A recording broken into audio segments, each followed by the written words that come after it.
மனிதருக்கு நடு சைத்தான்னு சொல்லுவாங்க. இதுக்கு 7 முறை கல் அடிச்சுட்டு இங்கே என்னென்ன துவா செய்வாங்க அவங்க எல்லாம் செஞ்சுட்டு பாருங்க. மாஷா அல்லாஹ். பாருங்கள், இந்த கல்லில் படணும். இந்த கல் பட்டு இந்த வெளியே தெரிக்கக்கூடாது. இங்கே நின்று பக்கமாக அடிக்கிறது ரொம்ப சிறப்பு. இந்த மாதிரி இடங்கள்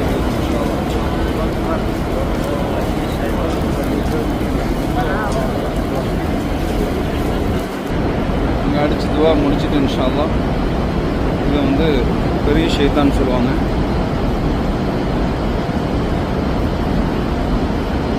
ஜம்ரா கபீர் பிக் ஜம்ரான்னு சொல்லுவாங்க.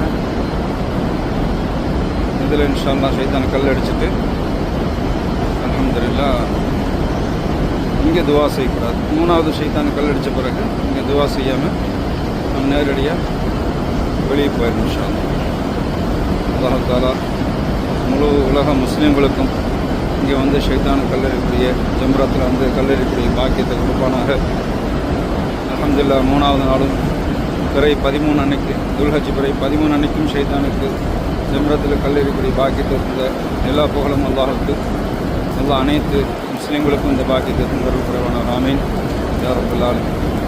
அஸ்ஸலாமு அலைக்கும்.